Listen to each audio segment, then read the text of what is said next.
Ismat, Her Life, Her Times. Introducing Ismat by Sukrita Kumar. Ismat Shuktai wore no purda, and her pen worked as an instrument to shear the purda behind, with which the whole world of middle-class Muslim women vibrated in gossip and scandal, desires and urges, jealousies and tensions, rituals and traditions, repressions and little rebellions.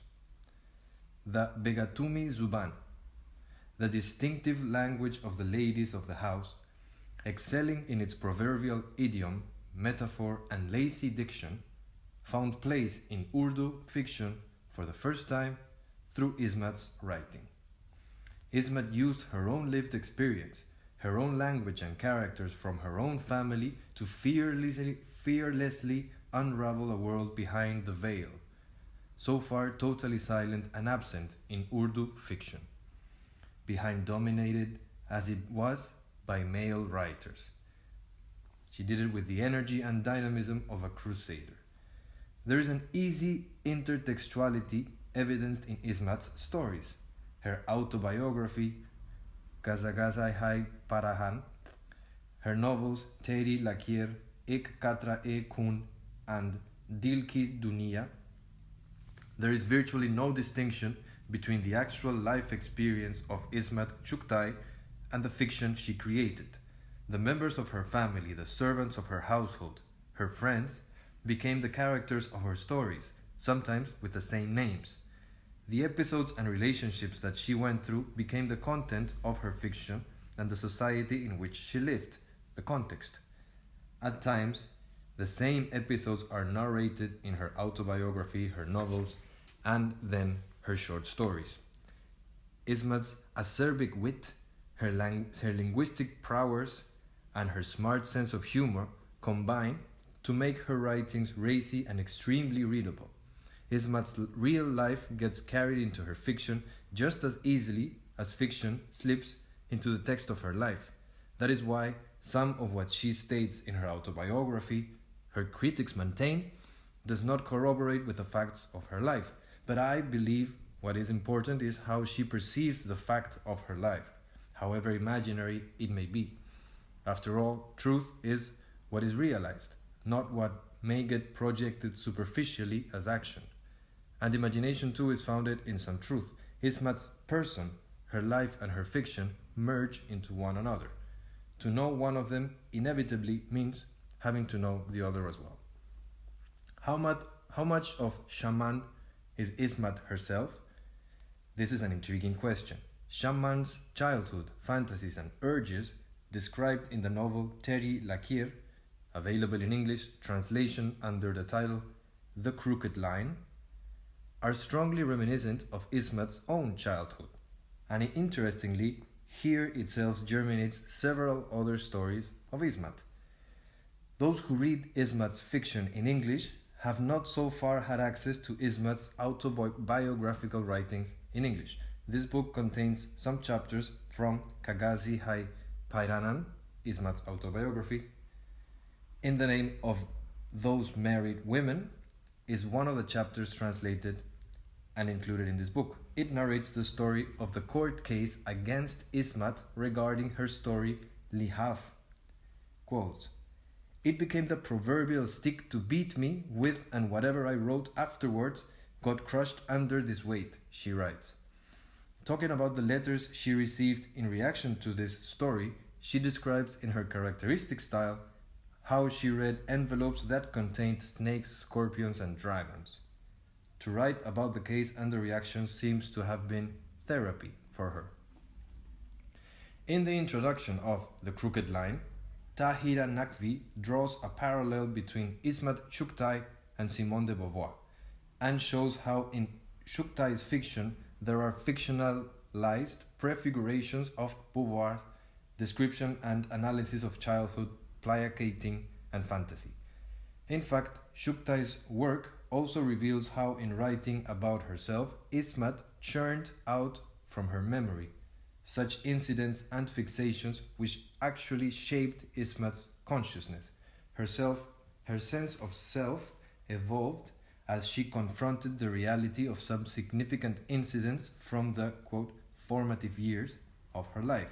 She records at least two such experiences in Caravan Dust, another chapter from her life story, the haunting experience of the crackling fat cane coming down on the fingers of a small child who is sobbing helplessly, and her exposure to the painful image of the arrow stuck in the throat of Ashgar Ali. Her progressivism spouted and grew from such experiences of injustice and exploitation rather than from any theory or political alignment.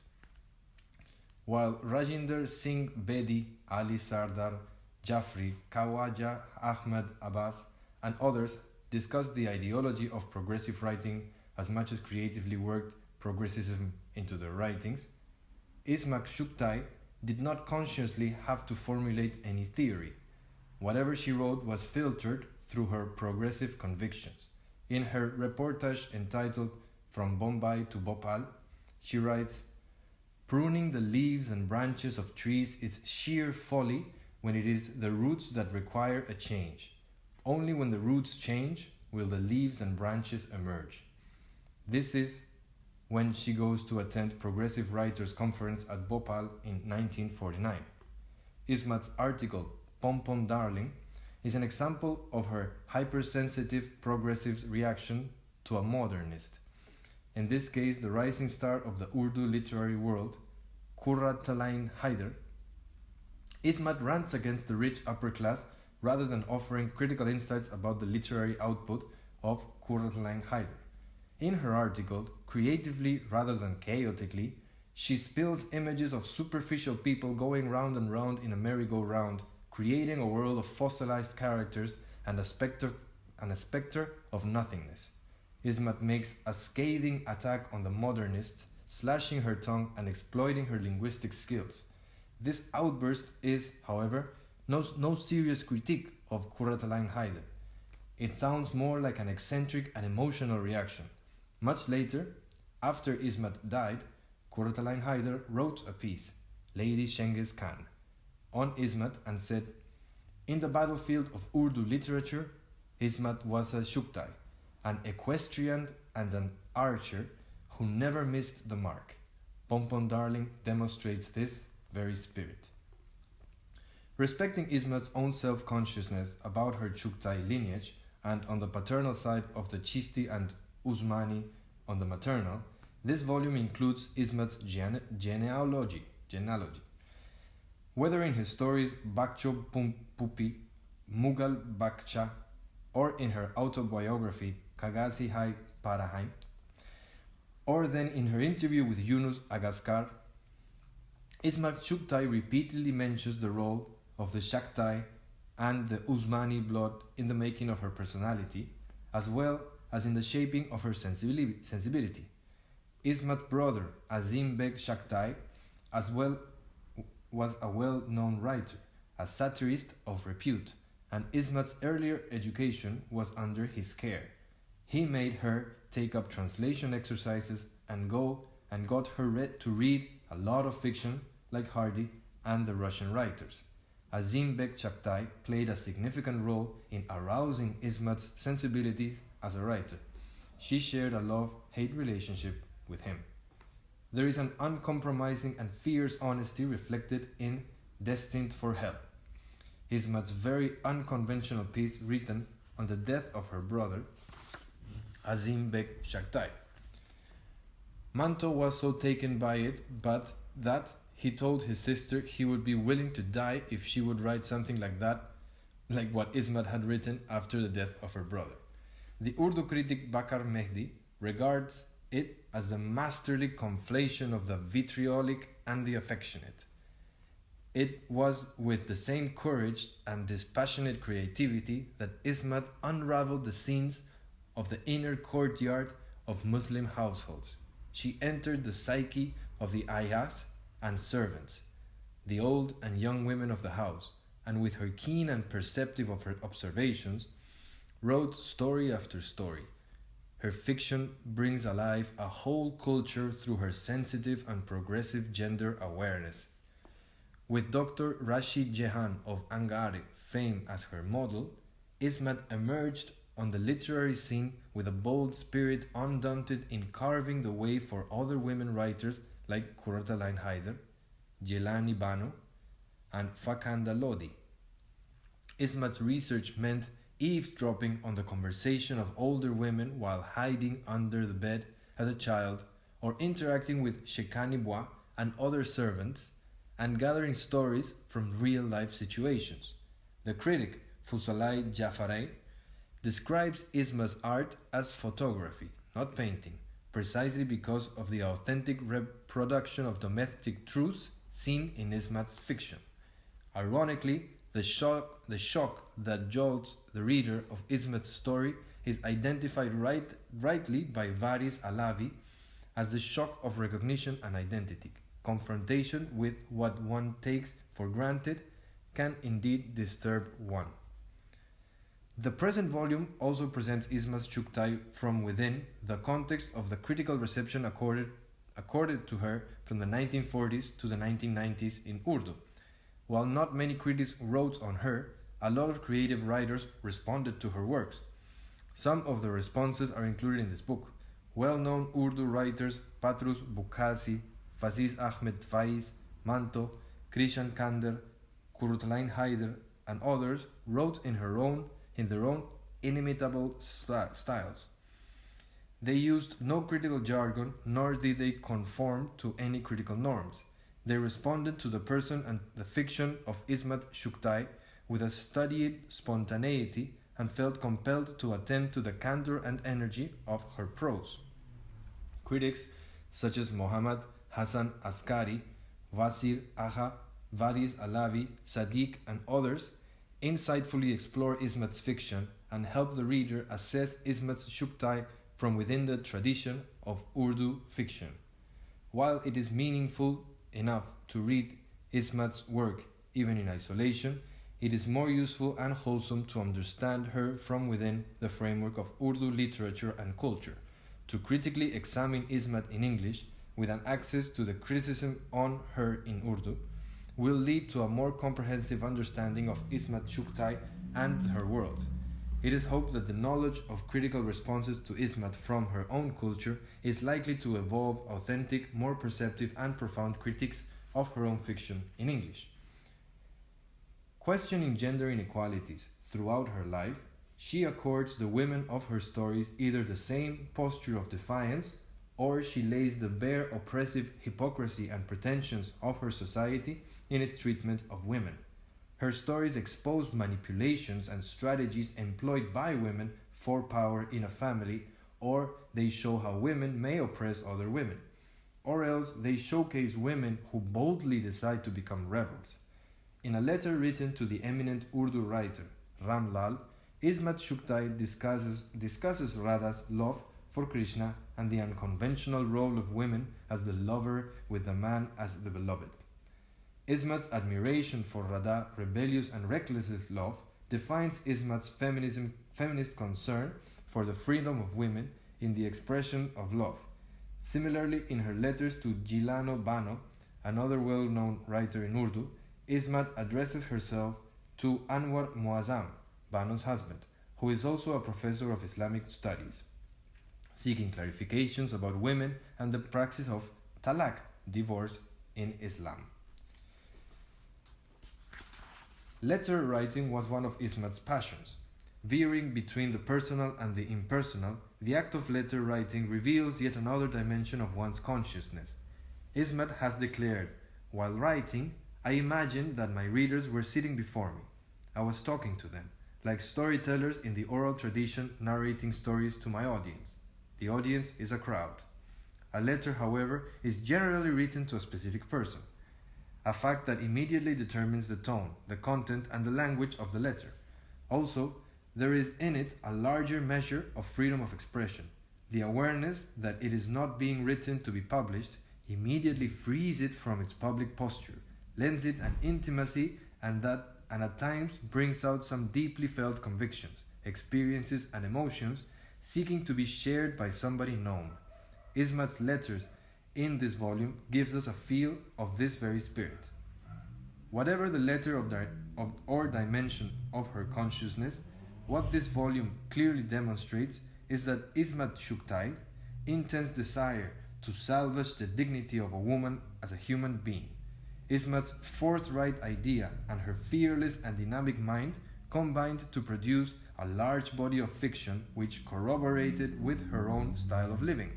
She married Shahid Latif against the wishes of her family and joined him in setting up Filmina, a film company for which she wrote scripts while he directed the films.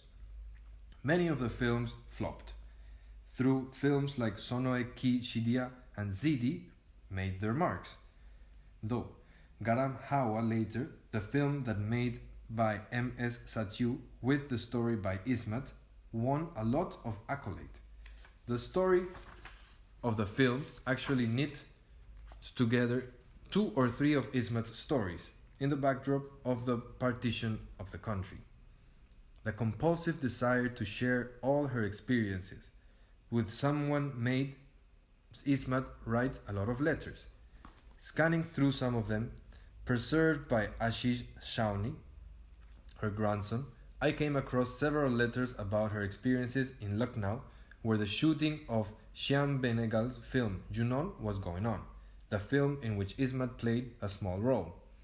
Her letter to her friend Jamila reveals her excitement about us getting the actors Shyama and Talat to work on the film.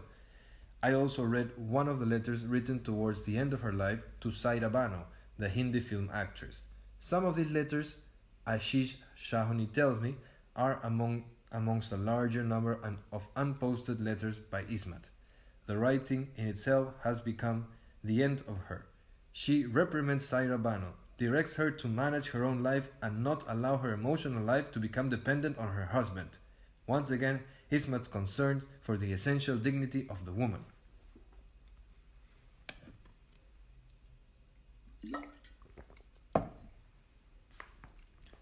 Unsullied by an artifice, Ismat rode against convention and ritual and lived by working out her own rules. That is what intrigued well-known writers of her own times. Maulana Salahuddin, Aziz Ahmed, Patros Bukhari, Mohammad Askari, Manto, Krishan Chander, and compelled them to write on her. This happened particularly after Ismat's story Lihav was published in 1942. Some wrote in favor of Ismat, and others reacted strongly to her work. It is very illuminating to read the debate aroused by Ismat among males, a sampling of which is present in this volume. In fact, the story of different responses to Ismat is in itself a tale of culture she belonged to. When Ranavir Rangra chooses the title Story as Shock Therapy for his article on his interview with Ismat, he is really counterposing Ismat with the same society from which she herself emerged. Her life ran like a crooked line through the conservatism of her society, and her stories sent shockwaves into the closed psyche of people around the world.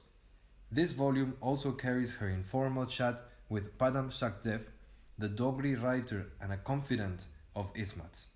In her characteristically candid manner, Ismat tells about how she met Shahid Latif, got married to him, and how, as a child, she was always asserted herself to get the same privileges as her brothers. The interviews by Yunus Agaskar, Afsar Faruqi, and others draw out Ismat's ideas on Urdu script and religion, among other things. The discussion with Gopi Chand Narang, an established Urdu critic, was specially conducted to assess and present Ismat's place in Urdu literature in today's context. For similar reasons, this volume includes an article on the Urdu short story by the Urdu writer Joginder Paul. This article glances at the history of Urdu short fiction and provides a larger perspective through which the value of Ismat Chugtai gets pointedly identified with a historical perspective. Writing in the man's world, delineating mostly the microcosm of women, discerning women's modes for empowerment, or looking at women as victims of exploitation by men or other women in the patriarchal society, Ismat entered the literature scene as though sounding a clarion call for awareness and change. Her active engagement with literature for more than a half a century has resulted in creating sensitive avenues into unmapped territories. Bringing a character alive from within their own psychological context, Ismat's Chuktai meticulously recreated the domestic scene, which in turn merged into the social and revealed the norms, attitudes, behavior patterns, rituals, and practices of a distinct class of people. The recognition of the ethnic geography emerging from Ismat's large body of writers is disturbing, not only because it rather explicit realism, but because it brings with itself a poignant awareness of the grip of oppressive patriarchy over the Muslim middle class. Her stories reconstruct the societal web in which the members of her community operate through an unquestioning compliance with an unfair and exploitative way of living. Ismat seems to stand as a witness in the court of justice, narrating true stories and wearing the papery apparel to present her complaints. We must remember she calls out her autobiography Kagazi Haipanin, conscious of her role of a complainant seeking justice on behalf of the weaker, the exploited, and the needy. This title and the concept has been borrowed from the poet Ghalib's first verse in Diwan-e-Ghalib. A word about Ismat's expression. While her language gallops with the uncanny speed, it clears the reader's mind of everything else and creates a silence for her reflection. The sensuous and evocative words arouse in extraordinary alertness, preparing one to receive the gush of Ismat's forthright perceptions, metaphors, and idiomatic expressions thrown up in everyday conversation tell the tale of a Kalu, an aunt, or a Begum Jan, characters who simply walk across from her life into her fiction and become public, offering glimpses into the otherwise closed worlds. These glimpses become substantial when they come with their sounds and smells intact. Ismat Chuktai became a legend while she was alive primarily because of her story Lihaf. But this legendary writer was rarely accorded a serious critical evaluation, either dismissed as a writer who wrote too freely on sex and relationships or appraised for the very same reasons. Ismat's true worth did not come under much critical scrutiny and understanding. Her meanderings into the inner psyche of her characters and the connections with the outer patterns of their existence as suggested by her fiction project, the blending of Marxist thought with existential angst and Freudian precepts. Though she followed no worked out feminist theory, both her living as well as her fictional focus helped to define the thrust of her kind of feminism. The world had to accommodate it rather than she conforming to the world. Ismat's contribution to Urdu fiction was officially and duly acknowledged when, in 1979, she was given the Padma Shri. Amongst some other awards, she was also the recipient of the Soviet Land Nehru Award, the Iqbal Saman Urdu Academic Award. Thanks to Ismat's grandson, Ashish Sahni, for whom she had a special corner in her heart, we managed to get Ismat's photographs and personal memorabilia from him. This made it possible for Ismat to be present in this book visually and more intimately.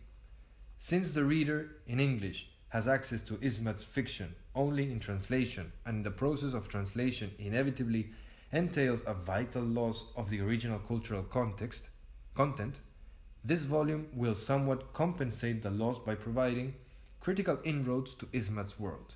A comprehensive understanding of the author's text and its context may pave the way for a surer application and more creative use of critical approaches from anywhere into the world of Ismat's work. The more one grasps the personal and cultural specificity of the experiences recorded by Ismat, the greater the evidence of a compelling and universal appeal of her fiction. The spirit of confluence of Hindi and Urdu blossomed in the process of having the content of this book translated from Urdu into English. To get English translations, many of their articles were transcribed into the Devanagari script, well in keeping with Ismat's own suggestions to have Urdu literature also written in Devanagari, since the Persian script can be read by fewer and fewer in India. However, the desire to read Urdu literature is widespread and strong. Many people in India speak and understand Urdu while they may not know the script. Also, due to the common cultural sources of Hindi and Urdu and other linguistic proximity between the two, a mere transcription of one into the other makes the substance of the other language accessible. As editors of this volume, Professor Sadique and I have meticulously monitored the process of translation to eliminate chances of any major deviation from the original Urdu texts, both in spirit and in form. Special thanks to Devender Isar and Shakil Akhtar Faruqi, who participated in this process so affectionately and served as a resource persons throughout. The constant enthusiasm of Geeta Dharmarjan and her fond designing of the book warmly filled up the occasional pits of depression and experienced while researching for this volume. Thanks to Aparajita, Chandana, Nandita, and Suresh, and indeed Ganeshan, for handling this exhaustive material so patiently and supportively. As one leaves through this book, we hope Ismat Shuktai comes alive and steers the reader into discovering more roads for their journey into her world. There are many more paths and avenues leading to that world.